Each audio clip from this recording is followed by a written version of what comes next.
Hello guys, this is UniversalGiant, and welcome back for more of Let's Play Pokémon SoulSilver. We're continuing our way through the Sprout Tower, and fighting more trainers with Bellsprouts, although I believe this one doesn't have a Bellsprout. For some reason I think he has someone else. Am I right? Am I wrong?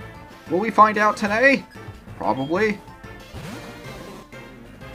Oh, Bellsprout. I'd very much like to test Sleepy's skills here, but I really don't think he's up to speed yet. His physical attack isn't good enough to deal with these guys yet. So I've been just doing a little cleanup with Duster here. As I mentioned in the last part, the reason why I'm not using Crunch is because he's weak to Vine Whip. But I'm very much looking forward to when we no longer have to face these Bellsprouts. I mean, that's the biggest thing I don't like about this area. I mean, it's forgettable enough on its own, but all these trainers have is Bellsprout. I mean, you'd think they could be given Rattata, or maybe the occasional Pidgey or something, but no, they just all have nothing but Bellsprout. And I understand the whole point of the Sprout Tower, but do they all have to be given the same Pokemon? It seems really lazy. I mean, maybe it's just the Bellsprout fan club. Such a thing might exist. I've heard of stupider things. Oh, now I get a critical hit when it doesn't matter. But at least Duster's gonna gain another level out of it. Good going, Duster! And another Bellsprout. Okay, I was wrong. Let's see Sleepy in action. We haven't had enough screen time with this guy yet, have we? Let's see what he can do. He's at least faster than the Bellsprout now. And with any luck, Static will paralyze it. That's one of the biggest things I like about Mareep, just because of his static ability. I mean, you saw it come into play the first time we used him in a fight. Hopefully it comes into play later because it's really helpful. At least until it learns Thunder Wave. So let's keep going then. Now it's very nice of them over here to give you a potion, because if you've come all the way up here, chances are you're going to need it. You find enlightenment in them or through them. But this is where they start getting a little bit more difficult to take down, because this thing is level 6 as opposed to level 3, and it may actually pose a threat. And I may have to heal up Duster here. Nope, okay, I take that back. You're not doing much more damage than your level 3 brethren. And thankfully, Quick Attack is a 2-hit knockout, so we can just hit him here and knock him out. Well, that wasn't much more difficult than the level 3 Bellsprouts. I take it back. Maybe it isn't much of a challenge. But let's go ahead and use that potion to heal up Duster. And Crunch might eventually get to see some screen time soon. Now, I actually prefer talking to these guys from the side as opposed to walking in front of them, because it usually takes them a couple of seconds to walk over to you after they spot you, and I don't like wasting my time as well as yours. So I just like to sneak off on them. And you're the one that does still have the Bellsprout. I'm waiting for the trainer that has someone other than Bellsprout. You guys are so... Are they ripping off of each other, or are they...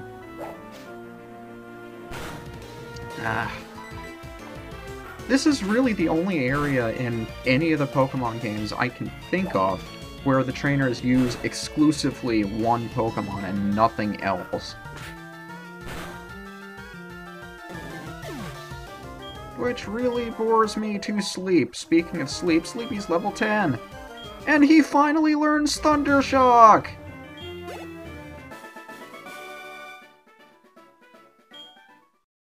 And now Sleepy may actually get some screen time of his own. But you can see his special attack is 22 as opposed to his physical attack, which is 14.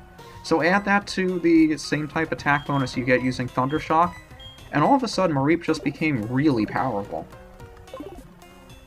How powerful? We're gonna find out. And I think I see somebody in the top left corner. Now, if you have who I think you have, Mareep's finally going to get to show his true color. Not yet. Level 7? Oh my goodness, he's level 7 now. He's going to be so much more difficult to take down than the level 6 guy. Well, he may actually be if he knows Growth. Which seems kind of pointless on Bellsprout at this point since it raises special attack.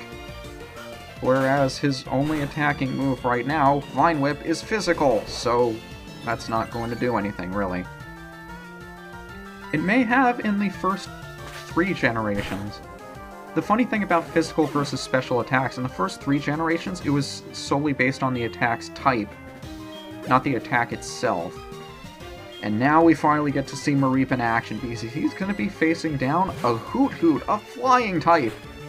And flying types are weak to electricity! So even though this Hoot Hoot is level 7, Mareep uses 1 Thunder Shock and cuts through it like a hot knife through butter. And that's why I like having Mareep at this stage of the game. Maybe not necessarily as powerful as he is right now, because he may be a little bit over-leveled going into the gym. But that's fine. How do you feel, Mareep?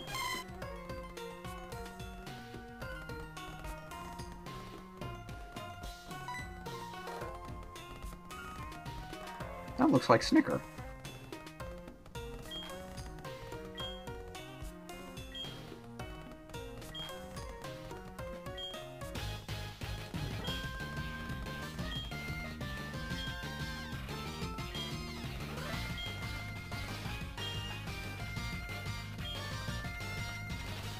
Could they try any harder to make him seem like a jerk?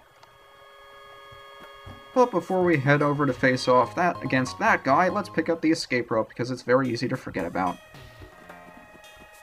Hi, buddy.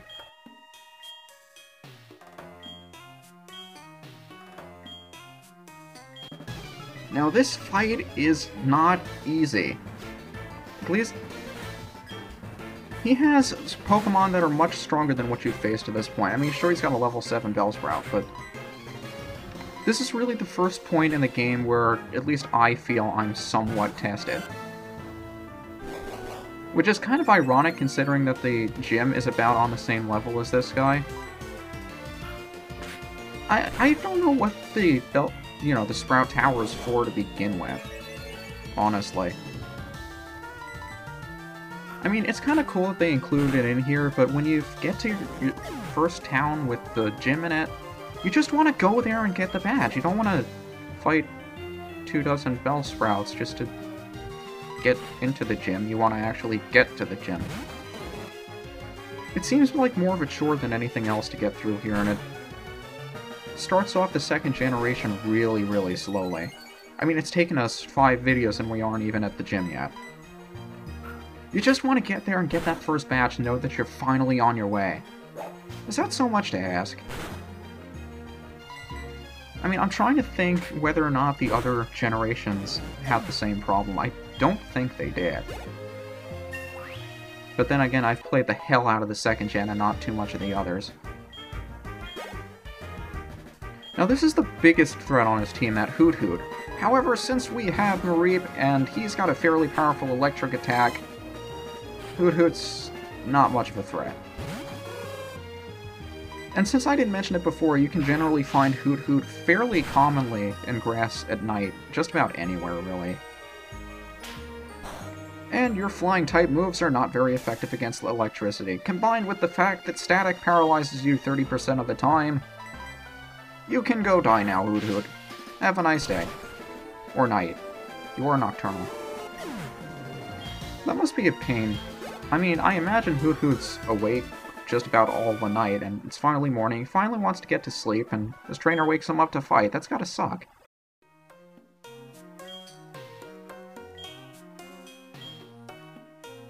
And with that, we gain TM70 Flash. Now, this will allow you to light up dark caves, like, for example, Dark Cave. However, it isn't all that useful of a TM. Combined with the fact that you can only use it once, you can buy these later on, but I like not to use my TMs unless I feel they're actually going to be useful. So instead, I'm just going to use an escape rope and get out of here. Whee! And that's the escape rope in action. But now we're finally able to take on the first gym. So I'll go heal these guys up and meet you outside. And now that it's 8 o'clock in the morning, you can notice that it's a little bit brighter outside, but I'm going to be going in with Crunch because we haven't used him in a while and he feels a little bit neglected. Let's take on the gym!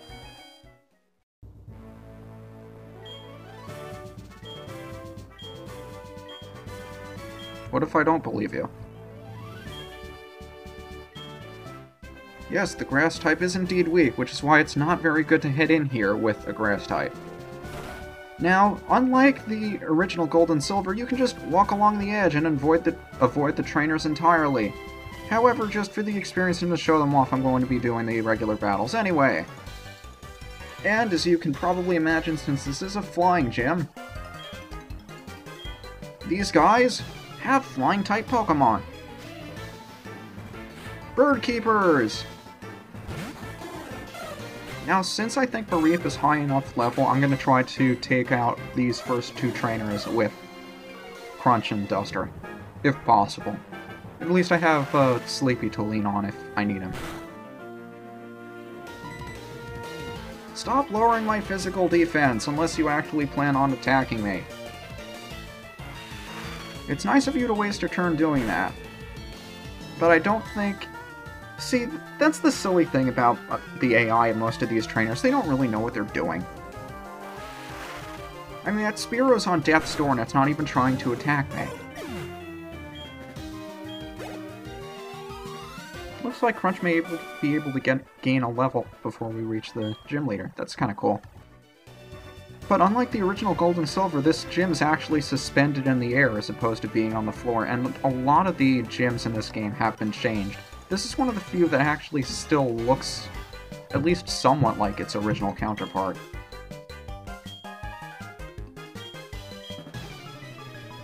And I generally am not a fan of seeing remakes not stay true to the original. I think this game did that fairly well, except the gyms, for the most part, have changed completely. And that's not necessarily for the worst, because I think most of them changed for the better. But still, seeing a few of them look completely different just kind of leaves a bad taste in your mouth. I mean, it's very difficult if you're remaking a game that means a lot to people like the second generation did, because a lot of fans, myself included, feel like it was the best generation yet. Or at least up to this point. I mean, we have a lot of good memories of the second generation, which we don't have with the others. So it was really nice to see it remade, but there are some things that you just feel shouldn't be changed. Personally, I don't mind the changes they made to the gyms. I think the gyms are fine the way they are. Gym leader! Fight him, get the badge. Is it going to be that easy?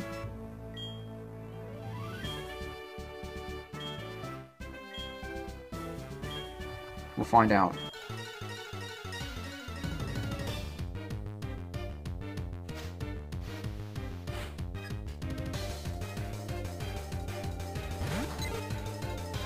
Now Falkner, just like the other bird keepers in the gym, uses flying-type Pokémon, which you either want to use electric types or rock types for. This is why Onix would have been very useful if you traded in a Bellsprout with that guy at the beginning of the town. Or if you want to pick up a Geodude from Dark Cave, that's fine. Personally, I like taking Mareep because, in addition to being strong against flying types, it's also strong to water types. And water types are fairly common in this game. So it's generally always a good idea to have an electric type with you. But the biggest threat on his team is his Pidgeotto, which I don't believe he had in the original, and it knows a couple of moves that were not present in the original two games.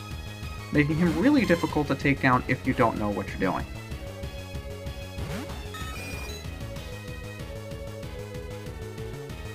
Now, I'm really hoping to get the paralysis from static, but if I don't get it, that's fine. I just want to make sure that Sleepy is at least at somewhat decent health.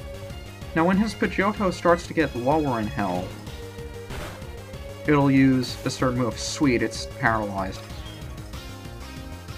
It'll use a certain move called Roost, which it uses to restore 50% of its HP, which you're probably not going to get to see, because it's dead. Which is a little bit unfortunate, but his Pidgeotto, if you don't have a Pokemon that's strong against flying types, can be a real pain in the neck, making Falkner a legitimate threat, but not if you do have someone strong against it. And with that, we've gained our first Gym Badge!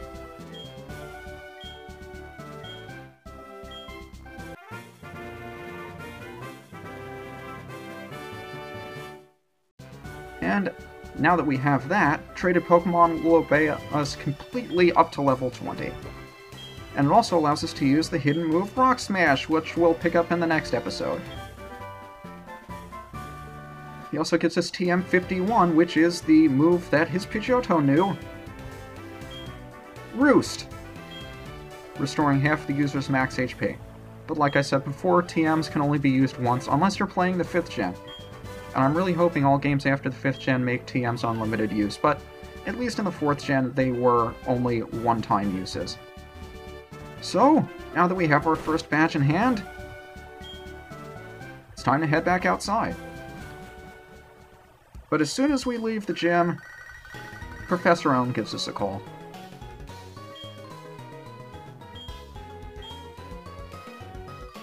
And unlike the original Gold and Silver, we don't actually have to walk all the way back to New Bark. We can just head straight to the Pokemart, which is on the other side of town, to the left of the gym, because I'm stupid! Oh, Mom sent us a delivery. I completely ignored her! Super Potion, sweet, heals 50 HP. And Elm's assistant. I'd rather not take care of the egg.